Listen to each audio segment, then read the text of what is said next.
Density of unit cells. Unit cells का हम density कैसे कैलकुलेशन करें? इसको क्या right, calculation of density of unit cells, है ना। तो यूनिट सेल का डेंसिटी निकालने के लिए हमको मालूम है density is equal to mass by volume, ठीक है ना। अभी हमने लिया the edge length of unit cell is equal to हमने लिया ए, है ना। तो वॉल्यूम कितना हो जाएगा? A cube, because this is cubic structure, है ना, we write cubic a cube. So volume is equal to a cube. So mass हम कैसे निकालेंगे? मास निकालने के लिए मान लीजिए एक unit cell contains 1 unit cell contains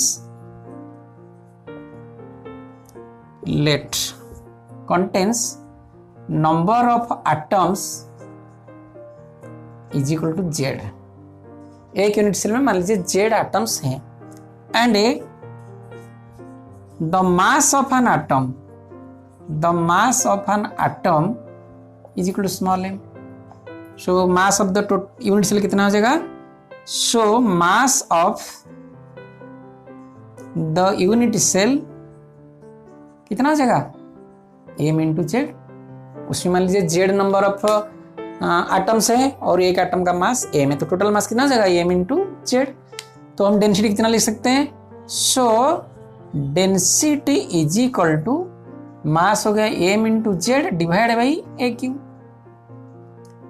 m क्या है? Mass of atom. बच्चा मास ऑफ एटम और हम दूसरे किसी ढंग से निकाल सकते हैं। मान लीजिए let the molecular mass of the crystalline substance, मान लीजिए crystalline substance is equal to capital M। अगर मोलिकुलर मास कैपिटल M है तो मोलिकुलर मास कितना नंबर ऑफ एटम्स बियर करता है? So we know 1 mole of substance contains Avogadro number of atoms, है ना। If n is the Avogadro number, तो number of हम कितना लिख सकते हैं यहाँ? मास कैसे निकल सकते हैं? So mass of one atom is equal to capital M divide Avogadro number, है ना। क्योंकि कैपिटल M उसका टोटल मॉलिक्यूलर मास है, उसमें कितना है नंबर ऑफ एटम्स कितना है? Avogadro 6.02 तो हम we can put here so mass of an atom that is small m is equal to m by n है। तो हियर वी पुट क्या पुट यहाँ पुट कर सकते हैं? So m by n into Z whole divide by A cube, है ना। तो इधर कितना हो जाएगा? Capital M into Z divide by N A into A cube. This is the formula, आप इसको याद रखिए। हम और एक बार यहाँ लिख लेते हैं। तो D density is equal to rho, हम लिख लेते हैं rho is equal to m into Z divide by N A into A cube, यानी वॉल्यूम। समझ गए? ये फॉर्मूला आपको याद रखना पड़ेगा, calculation of density of unit cells. Density कैसे निकल सकते हैं? और मॉलिक्यूलर मास मालूम है और number of atoms in the unit cell मालूम है और हमको तो ये कांस्टेंट मालूम है और एज लेंथ मालूम है। तो we can calculate the density of the crystal. बच्चों इसका इंपॉर्टेंस है, आप देखिए इसमें क्या है, अगर आपको डेंसिटी पता है और जेड पता है और ए पता है तो आप मॉलिक्यूलर मास निकाल सकते। दिस इज इंपॉर्टेंट ना, या मॉलिक्यूलर मास ये तीनों पता है तो आप डेंसिटी निकाल सकते हो। दिस द यूटिलाइजेशन और usage of this relation of density and the edge length and the number of atoms in the unit cells. ठीक है, अब ये प्रॉब्लम कर लेते हैं, so it will very much clear for you. बच्चों देखो ये क्वेश्चन है, a FCC element having molar mass 60 gram per mole has an edge length that is 400 picometre. What is its density where Avogadro's number is 6.0 10/23 दे रखा है ना। तो हमको पहले तो फॉर्मूला लिखना पड़ेगा, because density is equal to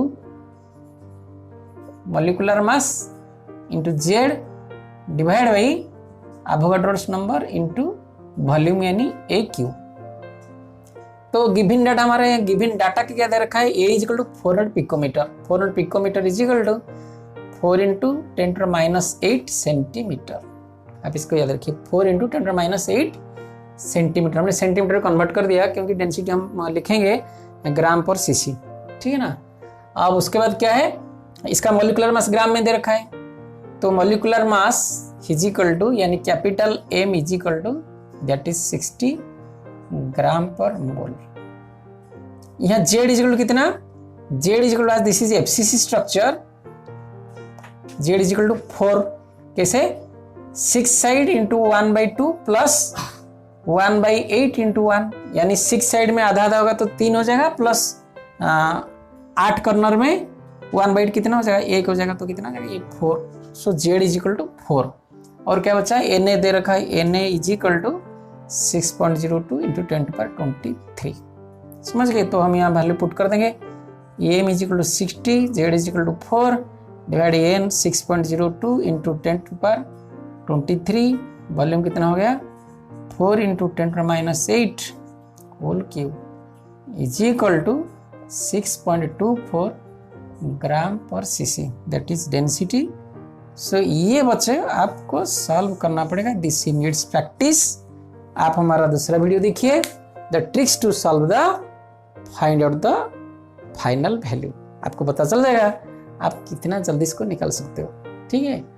ये था the application of this density formula.